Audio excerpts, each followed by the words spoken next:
I'm Pam, and welcome back to another episode of Dealer Dialogues. I'm Megan Cusack, editor of Motorcycle and Powersports News, and today I've got with me Randy Cole, dealer principal of Texas Tractor Country. Randy, thank you so much for taking the time to talk with us today. Thank you. Absolutely. So, you're here today with me in China as part of Segway's Global Dealer Conference. What have you thought so far?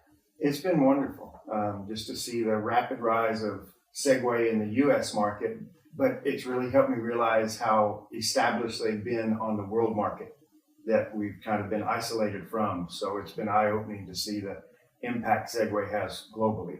Yeah, absolutely. And Segway even recognized you with its Outstanding Performance Award. You know, they brought you over as like the top dealer in the North American market.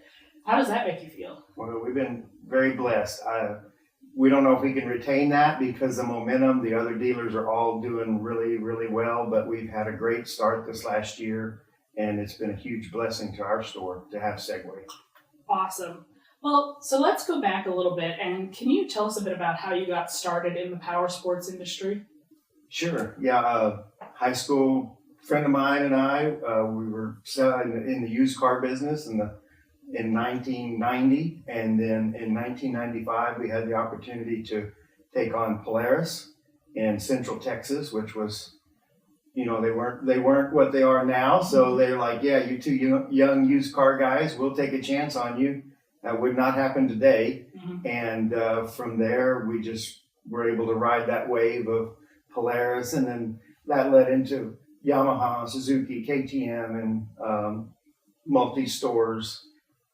We did sell that store and group of stores some years later. Mm-hmm. That led us into what do we do now? Mm-hmm. And so we went into more of the ag and outdoor power business. So zero-turn mowers, Mahindra tractors, utility trailers, multiple locations there. And then since that time, in 2012, when we started the tractor business, then we almost come full circle. So we have at one location, we have Can-Am, Kawasaki, Segway, in addition to all our outdoor power. And then the second location, our power sports line is Segway. Okay. So. All right, very cool. And so speaking of OEMs, do you also use distributors? We don't. We had a distributor in one of our outdoor power lines, but everyone else is dealer direct. Okay. Now, so what made you decide to go back into the power sports market after just kind of focusing on the ag industry?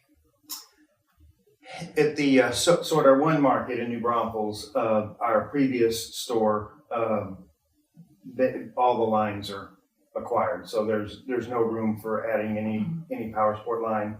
We've looked at many over the years, but only when Segway came along and we drove it that we said, okay, this is something that's going to go head to head with a mainline OEM. And so that was the initial jump off on the New Braunfels location. Prior to that, we had Can-Am and Kawasaki at our Austin location or Bastrop location. Okay.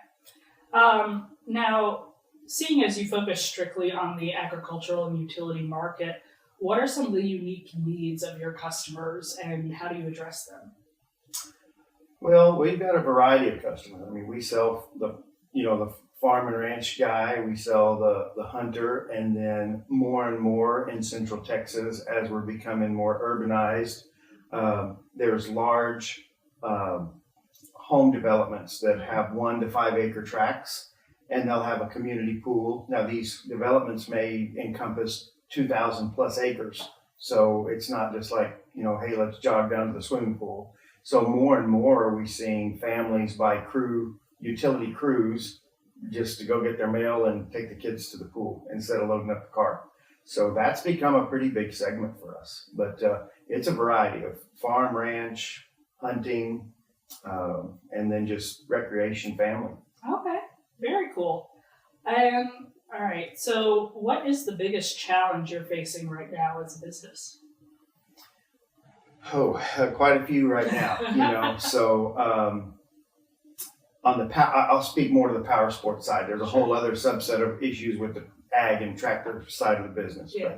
But right now, it's finding that that core customer. So we still have our high-end customer, HVAC, let's rig this thing out and make it a $40,000, $50,000 machine. That guy's still there.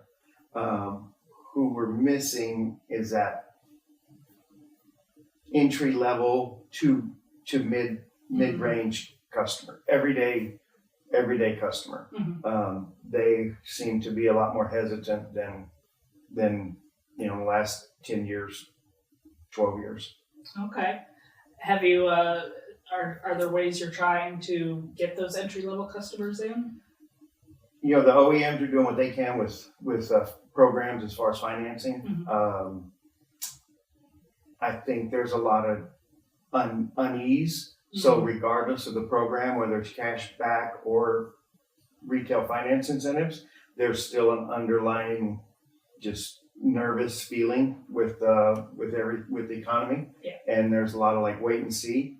So it seems like we go through this every so many years, but I think we're here again where people are in that phase of just they're going to hold on just a little bit longer. Whether is that a month or another 6 months, we don't know. Okay. Now, do you struggle at all with employee retention? We do not. We've been very blessed. I know if someone does leave, it's not easy finding that right fit. So that can be a trying period in time. But we've been very, very blessed at both stores to have and retain some of the best. Okay. Yeah. And how many employees do you have between the two stores? About 20. Okay. All right.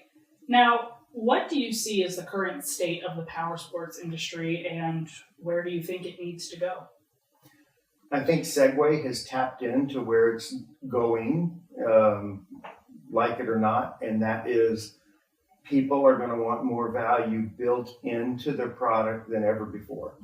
I think, and I'll speak to Segway, when people realize the quality of this machine and the reliability of this machine, kind of like similar to what CF Moto has done as far as disrupting the main OEMs, I think Segway is just CF Moto to the next level. And so back to your question, I think people are going to demand more value. It's not just price and value, two different things, but their value demands are going to be very high, and their expectations for their dollar. And I think that's where Segway has really hit a mark. Yeah, absolutely. And so, speaking of Segway and looking ahead, they're trying to bring in the hybrid powertrain and the Super Bell in there. But, thoughts are that they're probably going to run into the EV market, especially coming from China, where everything is running on EV, or everyone seems to have EVs now. What are your thoughts on EV power sports? I don't think we're there, but obviously being here in China, that everybody else is there, but we're not there. And for our customer to overcome the fact that they're relying solely on electric, it's going to be some years. Usually, I always say 10 years behind the auto industry. I think that is probably safe in the EV. So until we get there in auto, then there's going to be quite a transition time for power sports to follow. Now, a hybrid product would be very appealing to a mass number, I think, in power sports. So I think this hybrid technology that Segway's pursuing, not only in sport segment, but for hunting, ranching, there's so many applications for their hybrid technology. That's a winner. All right. Well, thank you so much for taking the time to talk with us today, Randy. I appreciate it. Thank you. All right. Be sure to stay tuned to Motorcycle and Powersports News for more of the latest and greatest.